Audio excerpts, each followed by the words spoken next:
মামি বললেন, এটা তোমার মামা চালাকি করেছে, যা তুমি বুঝতে পারোনি।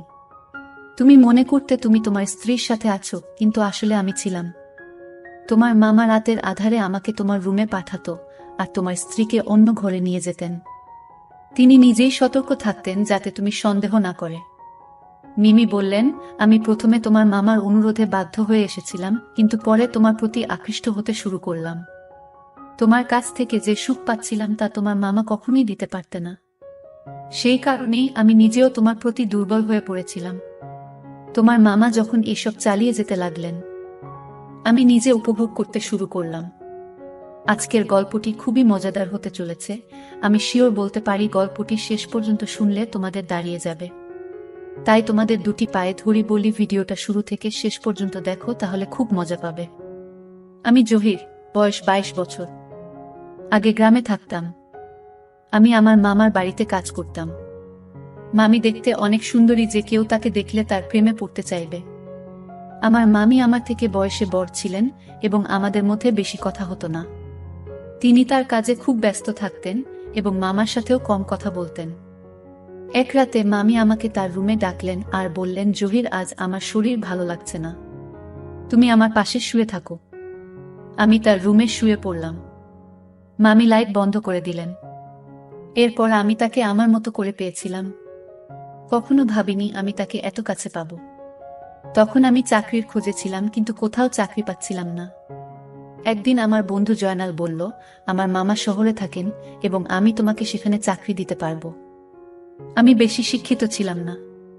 জানি ভালো চাকরি আমার দ্বারা হবে না, কারণ আমি 5ম শ্রেণী পর্যন্ত পড়াশোনা করেছি, তাই অল্প শিক্ষার কারণে ভালো চাকরি পাওয়া কঠিন ছিল। গ্রামের এখানে ওখানে ছোটখাটো কাজ করে কিছু টাকা উপার্জন করতাম, যা খুবই কষ্ট করছিল। তখন মনে হলো শহরে গিয়ে কিছু কাজ খুঁজে দেখা উচিত। একদিন আমার বন্ধুর দেয়া একটি ঠিকানায় গেলাম যা তার মামার বাড়ির ছিল। সেই বাড়িতে গিয়ে দেখি আমার বস, যিনি আমার বন্ধুর মামা, এবং আমিও তাকে মামা বলে ডাকতাম। মামা আমাকে একটি কাগজ দিলেন এবং বললেন, এই ঠিকানায় চলে যাও। আমি যখন সেই ঠিকানায় গেলাম দেখি সেটা এক ডাক্তারের ঠিকানা। মামা বললেন, তিনি আমার বন্ধু, তিনি তোমার কিছু পরীক্ষা করবেন। যদি পরীক্ষাগুলো ভালো হয় তাহলে তোমাকে চাকরি দেব। মামা কথা শুনে আমি কিছুটা ঘাবড়ে গেলাম, কিন্তু ভাবলাম চেষ্টা করে দেখি। ডাক্তারের কাছে গিয়ে তিনি আমার কিছু পরীক্ষা করলেন এবং কিছুক্ষণ পর রিপোর্ট দিলেন। আমি বাসায় ফিরে মামা আমাকে রিপোর্ট দেখালাম। মামা হাসতে হাসতে বললেন, তুমি দেখতে বেশ সুন্দর, তোমার চেহারাও ঠিক আছে, তোমার কাজ নিশ্চিত হয়েছে। এত সহজে কাজ পেয়ে আমি অবাক হয়ে গেলাম এবং ভাবতে থাকলাম, কিভাবে এত সহজেই সুযোগ পেলাম। প্রতিবেদনটি ইংরেজিতে লেখা ছিল এবং 5ম শ্রেণী পাস একজন ব্যক্তির পক্ষে এটি বোঝা সহজ ছিল না। যখন বাড়িতে এসে আমার স্ত্রীকে দেখালাম, আমার স্ত্রী বলল, তুমি অযথা চিন্তা করছো। এই ধনী লোকেরা আমাদের মতো গরিবদের পরীক্ষা করিয়ে নিশ্চিত হতে চায় যে আমরা কোনো বড় রোগে আক্রান্ত আছি কিনা। তারা মনে করে চাকরদের মাধ্যমে রোগ ছড়াতে পারে। তার কথা শুনে আমার মন অনেকটা হালকা হলো। আমি যে চাকরিটা চেয়েছিলাম সেটা পেয়েছি। সকালে কাজে যাওয়া শুরু করলাম, কিন্তু আমার চোখ প্রায় মামির দিকে আটকে যেত। তিনি ছিলেন অত্যন্ত সুন্দরী এবং মার্জিত মহিলা। তাকে প্রথম দেখার পর থেকেই আমি ভাবতাম, আমার স্ত্রী যদি এত সুন্দর হতো। আমি আমার মামার একজন সাধারণ চাকর ছিলাম। তার অর্থের কোনো অভাব ছিল না। তিনি আমাকে প্রতিদিন বাজারে নিয়ে যেতেন, কারণ তার কোনো সন্তান ছিল না। আমার মামা ও মামির মধ্যে কোনো ঝগড়া ছিল না। তারা খুব ভালোবাসার দিন কাটাতেন।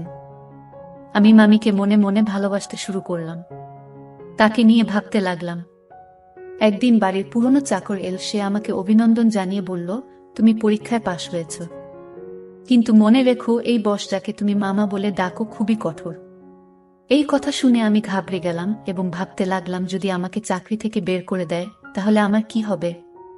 সে চলে যাওয়ার পর আমি মামা মামিকে খুশি রাখার জন্য কাজে আরো মনোযোগী হলাম, কারণ এখন আমার চাকরিটা চলে গেলে এখন আর কোনোভাবেই চাকরি পাব না। তাই আমি চাকরিটা মন থেকে করতে লাগলাম। মামা বেশিরভাগ সময় বাড়ির বাইরে থাকতেন। আমার মামি একদিন আমাকে তার রুমে ডেকে বললেন, তুমি খুবই অল্প বয়সী, পরিষ্কার পরিচ্ছন্নতার খেয়াল রাখো। আমি এমন একজন চাকর পছন্দ করি যে তার মনিবের মতো পোশাক পরে। এই বলে মামি আমার হাতে কিছু টাকা দিলেন আর বললেন, এই টাকা থেকে বেতন ছাড়া নিজের জন্য খরচ করো। আমি খুশি হয়ে গেলাম এবং এই বিষয়টি আমার স্ত্রীকে বললাম না, কারণ আমি আমার স্বামীকে খুব পছন্দ করতাম। আমি স্বপ্ন দেখতে শুরু করলাম যে মামির অভিব্যক্তি দেখে মনে হতো তিনি খুশি নন। তার কোনো সন্তান ছিল না, তাই মনে হতো মামা তাকে খুশি করতে পারছেন না। আমি মামিকে খুশি করতে চেয়েছিলাম। মামির দেওয়া টাকা নিয়ে পরের দিনই একটা মার্কেটে গিয়ে কিছু নতুন জামা কাপড় কিনলাম। আমাকে দেখে মামি বললেন, আজ তোকে খুব সুন্দর লাগছে, সবসময় এমনই থেকো। আমি লজ্জা পেয়ে চোখ নামিয়ে নিলাম। আসলে আমার বিয়ে হয়েছে মাত্র 3 বছর, কিন্তু আমার স্ত্রী মামির মতো সুন্দরী ছিল না। বিয়ের 2 বছর পরে আমাদের সন্তান নিউমোনিয়া হয় এবং সে পৃথিবী থেকে চলে যান। এরপর আমার স্ত্রী সারাক্ষণ দুঃখে কান্নাকাটি করত। কিন্তু আমি একজন পুরুষ এবং আমারও কিছু প্রয়োজন ছিল। আমি চাইতাম আমাদের আরেকটা সন্তান হোক, কিন্তু আমার স্ত্রী সন্তানের নাম শুনলেই বিরক্ত হয়ে যেতেন। তিনি সবসময় আমার থেকে দূরে থাকতেন। আমার মামিকে দেখে আমার মনোভাব বদলাতে শুরু করেছিল। মামা মামি বিয়ে হয়েছে, 11 বছর হয়ে গেছে, কিন্তু তাদের কোনো সন্তান নেই। মামা সবসময় তার ব্যবসায় ব্যস্ত থাকতেন আর মামি ফ্যাশন ও পার্টি নিয়ে ব্যস্ত থাকতেন। আমার মামিকে দেখে মনে হতো তিনি আমাকে পছন্দ করতে শুরু করেছেন। আমি প্রায় সিনেমা এবং নাটকে প্রেমের কাহিনী দেখতাম এবং কল্পনা করতাম। মামি আমার কাছে এসে বলবেন, আমি তোমার প্রেমে পড়েছি। এক রাতে যখন আমি ঘুমাচ্ছিলাম মনে হলো আমার পাশে কেউ আছে। মামি ছিলেন খুবই সুন্দরী এবং তার দেহ আকর্ষণীয় ছিল। আমার স্ত্রী আমাদের সন্তান হারানোর দুঃখে নিজের শরীরকে অবহেলা করেছিল। কোনো যত্ন নিত না, তাই শুকিয়ে কাঠ হয়ে গেছে। আমার মতো একজন গরিব মানুষ যখন ভাবতাম মামি কি করে চাকরের মতো জীবন কাটাব, তখন মামিকে আমার স্ত্রী ভেবে সারা রাত উপভোগ করতাম। মামি আমার দিকে তাকিয়ে মৃদু হাসতেন। আমি আমার মামির সান্নিধ্য উপভোগ করতে শুরু করলাম। কাজ করার সময় মামি আমাকে ডেকে যে কোনো কাজ দিতেন, আর আমি তা সঠিকভাবে করে দিতাম যেন কোনো অভিযোগের সুযোগ না থাকে। মামি সবসময় আমার প্রশংসা করতেন আর আমি সততার সাথে আমার কাজ চালিয়ে যাচ্ছিলাম। একদিন মামির শরীর খারাপ হলে আমি তাকে হাসপাতালে নিয়ে যাই এবং মামাকে ফোন করে জানাই। এরপর মামা হাসি মুখে আমাদের সবার জন্য মিষ্টি আনলেন। এটা দেখে আমি খুব খুশি হয়েছিলাম, কিন্তু সেদিন থেকে মামির আচরণ বদলে গেল। তিনি আমার দিকে অদ্ভুতভাবে তাকাতে লাগলেন এবং বাইরে যাওয়া কমিয়ে দিলেন। ফলে এখন শুধুমাত্র মামির সঙ্গে আমার দেখা হয় কম। কিছুদিন ধরে আমার মন মেজাজ খারাপ ছিল, কারণ আমি মামির সান্নিধ্যে অভ্যস্ত হয়ে পড়েছিলাম। আমার মনে হয়েছিল আমি হয়তো মামির প্রতি আসক্ত হয়ে পড়েছি। তবে আমার কাজ চালিয়ে যেতে লাগলাম। সময় চলে গেল এবং অবশেষে সেই দিন এলো যখন মামি একটি সন্তানের জন্ম দিতে চলেছিলেন। কিন্তু মামা আর আগের মতো খুশি ছিলেন না। তিনি সবসময় চিন্তিত থাকতেন। আমি ভাবতে লাগলাম মামা কেন খুশি ছিলেন না।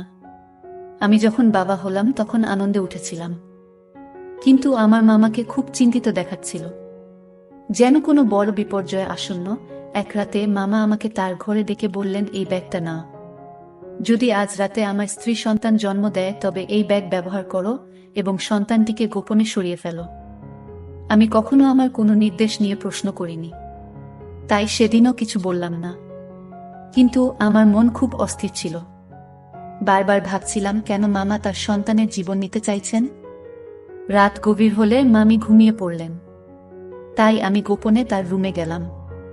মামি তখন চোখ বন্ধ করেছিলেন। আমি মনোযোগ দিয়ে তার দিকে তাকালাম। মামির মুখের সেই চিরচেনা সৌন্দর্য দেখে আমি মুগ্ধ হলাম, কিন্তু আমার অবস্থান মনে করে মামার কথা মেনে নিলাম। মামা নির্দেশ অনুযায়ী কাজ করার জন্য তিনি আমাকে টাকা দিতেন। আমি গোপনে মামার দেয়া ব্যাগটি তুললাম আর বাচ্চাটিকে ব্যাগে ঢোকাতে শুরু করলাম। তখন মামি হঠাৎ আমার দিকে তাকিয়ে হাসলেন। আমি শিশুটিকে লুকিয়ে রাখছিলাম এবং মামি আমাকে দেখে বললেন, তুমি কি সত্যিই শিশুটিকে হত্যা করতে চাও? মামি আমাকে জিজ্ঞাসা করলেন, তুমি কি তোমার মামার নির্দেশে এসব করছো? আমি চমকে উঠলাম এবং বললাম, আপনি এটা কি বলছেন? মামি বললেন, তোমার মামা এই শিশুটিকে মেরে ফেলতে চায়, কারণ সে ভয় পায় যে এই শিশুটি তার নয়। তার কথা শুনে আমি স্তব্ধ হয়ে গেলাম। আমি অবাক হয়ে ভাবতে লাগলাম, এত কিছুর পরও এটা কিভাবে সম্ভব? মামি বললেন, তোমার মামা সন্দেহ করছে যে এই শিশুটি তার নয়, তুমি এর বাবা, তাই সে এই কাজটি করতে বলেছে। সেই শিশুটির বাবা তুমি? এই কথা শুনে তাকে বললাম, তবে আপনি কেন বলছেন আমি এই শিশুটির বাবা? আমি এসব কথা শুনে স্তব্ধ হয়ে গেলাম। আমি বললাম, আপনি কি চান আমি এই শিশুটিকে বাঁচিয়ে রাখি না? মামি হাসলেন এবং বললেন, এই শিশুটিকে জঙ্গলে ফেলে দিও না, কারণ এই শিশুটির বাবা তুমি। আমি আরও বিভ্রান্ত হয়ে গেলাম, কারণ মামি বলেছিলেন যে তিনি কখনো আমাকে স্পর্শ করেননি। তার কথাগুলো শুনে আমার মনে হলো আমি যেন স্বপ্ন দেখছি। আমি সোফায় বসে ভাবতে লাগলাম, এত সুন্দর একজন মহিলার সাথে যাকে আমি মামি বলে ডাকি এমন কিছু ঘটেছে কি? আমি মামিকে জিজ্ঞেস করলাম, আপনি এত সুন্দরী কিন্তু কেন এমন করলেন? মামি বললেন, আমি খুব সুন্দরী, কিন্তু আমার পরিবার খুব গরিব ছিল, তাই আমি তোমার মামার সাথে দেখা করতে এসেছিলাম। তোমার মামা মতো ধনী হওয়ার ইচ্ছা ছিল, তাই আমি তাকে বিয়ে করি, আর সে আমাকে প্রস্তাব দেওয়ার সাথে সাথে আমি তৎক্ষণাৎ হ্যাঁ বলেছিলাম, কারণ আমি ধনী হতে চেয়েছিলাম। আমার বাবা মা ও তোমার মামার সাথে বিয়ে দিতে রাজি হয়েছিলেন, কিন্তু বিয়ের কিছুদিন পরেই জানতে পারলাম তোমার মামার সন্তান হওয়ার সামর্থ্য নেই। অনেক চিকিৎসা করানোর পরও কোনো ডাক্তার তাকে সুস্থ করতে পারেনি। তিনি মা হতে চেয়েছিলেন এবং এর জন্য তিনি যা করতে প্রস্তুত ছিলেন। তারপর তিনি তার চাকরির মাধ্যমে একটি অদ্ভুত পরিকল্পনা তৈরি করেছিলেন। তাই তিনি সবসময় চাকরদের নিয়োগের আগে পরীক্ষা করাতেন। তোমার মামা তোমার মাধ্যমে তার পরিকল্পনা সফল করতে চেয়েছিলেন। মামি বললেন, এই শিশুটি তোমারই সন্তান এবং তিনি চান না যে এটি প্রকাশ্যে আসুক। তিনি শুধু জানতে চেয়েছিলেন তিনি বাবা হতে সক্ষম কিনা। তাই আমাকে চাকরের সাথে ঘুমাতে বলেছিলেন। মামির এই কথা শুনে আমি আরও হতবাক হয়ে গেলাম এবং কিছু বলতে পারলাম না। তিনি বলতে লাগলেন, তোমার মামা আমার জন্য অনেক চাকর নিযুক্ত করেছিলেন, কিন্তু আমি যাকে ভালোবাসার যোগ্য মনে করতাম তাকে গ্রহণ করতাম। আমরা অনেক চাকর বদল করেছি, কিন্তু তোমাকে প্রথম উপযুক্ত মনে হয়েছিল। প্রথম দেখাতেই তোমার প্রতি আমার আকর্ষণ জন্মায়। আমি অবাক হয়ে বললাম, আপনি কখন আমার কাছে এসেছিলেন? মামি হাসলেন এবং বললেন, তোমার মামা এমন পরিকল্পনা করেছেন যে তুমি বুঝতে পারোনি। তুমি মনে করতে তুমি তোমার স্ত্রীর সাথে আছো, কিন্তু আসলে আমি ছিলাম। তোমার মামা রাতের আধারে আমাকে তোমার রুমে পাঠাতেন এবং তোমার স্ত্রীকে অন্য ঘরে অজ্ঞান করে রেখে দিতেন। তিনি নিজেই পাহারা দিতেন যাতে কেউ সন্দেহ না করে। আমি বললেন, আমি প্রথমে বাধ্য হয়ে এসেছিলাম, কিন্তু পরে তোমার প্রতি আকৃষ্ট হতে শুরু করলাম। তোমার কাছ থেকে যে সুখ পাচ্ছিলাম তা তোমার মামা কখনোই দিতে পারতেন না। সেই কারণেই আমি নিজেও তোমার প্রতি দুর্বল হয়ে পড়েছিলাম। তোমার মামা যখন এই পরিকল্পনা চালিয়ে যেতে লাগলেন, আমি নিজে উপভোগ করতে শুরু করলাম। তিনি আমাকে তোমার কাছে বারবার পাঠাতে থাকলেন। তিনি আরও বললেন, আমি গর্ভবতী হলাম এবং তোমার মামা আমাকে ভোরের অন্ধকারে ঘরে ফিরিয়ে আনতেন, যাতে কেউ কিছু বুঝতে না পারে। এভাবে তোমার মামা তার সন্তান হওয়ার আশা পূর্ণ করতে চেয়েছিলেন এবং আমি নিজেও অজান্তে সেই পরিকল্পনার অংশ হয়ে পড়েছিলাম। কিছুদিন পর সে তার পরিকল্পনায় সফল হয়েছিল। ডাক্তার আমাকে জানিয়েছিলেন যে আমি মা হতে চলেছি, যা তাকে অত্যন্ত খুশি করেছিল। আমি বিস্মিত হলাম যখন শুনলাম সে ডাক্তারের কাছে মিথ্যা বলেছে। কেউ কিভাবে তার বউকে এমনভাবে ব্যবহার করতে পারে? তারা দুজনেই আমাকে টাকা দিয়ে তাদের খেলনা বানিয়ে ফেলেছিল, যা আমার মোটেই ভালো লাগেনি। তখন আমার মামি তার কথাবার্তায় ব্যস্ত ছিলেন। আমি তখন বুঝতে পারিনি যে আমি কি ভাবছিলাম। তবে মামি আমাকে বলেছিলেন, তোমার মামার পরিকল্পনা ব্যর্থ হয়েছে যখন তার একটি ছেলে হয়েছিল, কিন্তু তিনি একজন উত্তরাধিকারী চেয়েছিলেন। সে তার বন্ধুকে নিয়ে অন্য দেশে পালিয়ে যায় আর আমাকে বলে, এখন আমার কোনো সম্পত্তি নেই, আমার সব ব্যবসা শেষ, সেই শিশুটিকে আসে যায় না। আমি বলেছিলাম, আমি তোমার বুদাসী নয়, যাতে তোমার ইচ্ছে মতো চলি। আগে তুমি আমাকে একটা চাকরের সাথে ঘুমাতে বাধ্য করেছিলেন, যাতে সবাই জানতে না পারে তুমি বাবা হতে পারো না। আর এখন বলছো এই সন্তানের দরকার নেই। মনে রেখো, আমি তোমাকে তালাক দেব, কিন্তু শিশুটিকে মারতে দেব না। আমি বিশ্বাস করেছিলাম যে শিশুটিকে সে আর খারাপ বলবে না, সে তার সন্তানকে পুরোটা দেখাবে। কিন্তু আজ যখন সে বলল এই শিশুটিকে হত্যা করার পরিকল্পনা করেছে, তখন নিশ্চিত হলাম যে তার বুকের হৃদয় নেই। পাথরের মতো কঠিন মামির এই কথা শুনে আমি তাকে গিয়ে বললাম, আমি এসব জানতাম না। যদি এটা অন্য কারো বাচ্চা হতো, আমি জঙ্গলে ফেলে দিতাম না। আমি বললাম, এখন এসবের পরোয়া করি না। তুমি তার মা, তুমি নিজেই তার যত্ন নেবে। এ কথা বলে আমি চলে যেতে লাগলাম। তখন আমি আমাকে থামিয়ে বললেন, এটা তোমার সন্তান, তুমি তার পিতা, তাই এর সুরক্ষার দায়িত্ব তোমার সমান। আমি হাসি দিয়ে বললাম, এই সন্তান আমার, তাই তুমিও আমার স্ত্রী হয়েছ। এই কথা শুনে মা আমি মুচকি হেসে বললেন, ধন সম্পদের লোভে আমাকে অন্ধ করে দিয়েছে, তাই এমন একজন খারাপ লোককে বিয়ে করেছি যে তার সম্মান বাঁচানোর জন্য তার স্ত্রীকে চাকরের কাছে পাঠিয়েছে। আর যখন আমি তার সম্মান রক্ষা করেছি, সে আমার সন্তানের প্রাণ নিতে চেয়েছিল এবং বলেছিল যে এই শিশুটির হতভাগ্য। যখন ব্যবসা ব্যর্থ হয় এবং সমস্ত টাকা হারিয়ে যায়, তখন সে আমাদের সন্তানের প্রতি অখুশি হতে শুরু করে এবং শিশুটিকে জঙ্গলে ফেলে দেওয়ার সিদ্ধান্ত নেয়। এইসব জানার পরেও আমি এমন লোকের সাথে থাকতে চাই না। আমি মামির দিকে তাকিয়ে জিজ্ঞেস করলাম, এই সন্তানের জন্য আপনি কি একজন চাকরের সাথে থাকবেন? মামি বললেন, তুমি গরিব হতে পারো, কিন্তু তোমার মন অনেক বড়।